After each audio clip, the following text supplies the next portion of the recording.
Mambo vipi mwana sawasawa digital, hope uko poa kabisa na unaendelea vizuri kabisa na harakati za maisha. Leo tuko na story ya Donald Trump ambaye ni rais wa Marekani, lakini pia usiweze kusahau kuhusiana na vita ambayo inaendelea kule Urusi pamoja na Ukraine. Kumekuwa kuna machafuko makubwa sana ambayo yanaendelea kutokea kule, lakini pia ikumbuke kwamba Rais Donald Trump pia alishaweza kuahidi kwamba atakapoingia madarakani atakuwa ni moja kati ya watu ambao wataweza kusitisha au kuweza kupunguza au kuondoa kabisa vita ya Urusi na Ukraine. Sasa Rais Donald Trump ameweza kusema kwamba au kuweza kuingilia sana na katika sakata hilo, na aweza kuchukizwa na rais wa Urusi ambaye anafahamika kwa jina la Vladimir Putin, ambaye anaweza kukosa uhalali wa uongozi wa Rais Volodymyr Zelensky wa Ukraine, akiongeza kuwa kwamba kauli hizo hazina mustakabali mzuri wa vita, lakini pia na maisha ambayo yanakuwa yanaendelea huko. Sasa hivi karibuni Putin aliweza kusema kwamba serikali ya mpito ianzishwe nchini Ukraine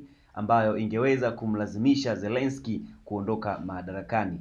Aidha, Trump aliweza kusitisha au kutoza ushuru wa 50% kwa nchi zinazonunua mafuta ya Urusi ikiwa Putin hata kabile kusitishwa kwa mapigano. Sasa Trump ameweza kuweka kama ni moja kati ya vitu ambavyo pia vikaweza kusaidia kuweza kupunguza vita hiyo kwa kuweza kutoza 50% za ushuru kutokana na mafuta ambayo yanakuwa yananunuliwa Urusi.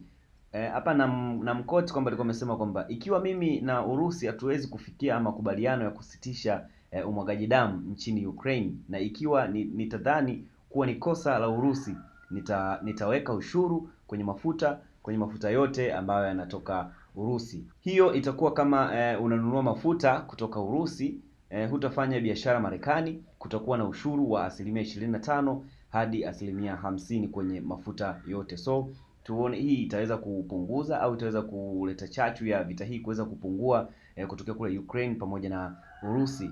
Drop comment yako hapo tujue maoni yako yatakuwa vipi, lakini hii ni Sawasawa Digital ambapo unaweza kupata taarifa zote ambazo zinakuwa zinatokea. Subscribe channel yetu ya YouTube, utakuwa umefanya poa zaidi.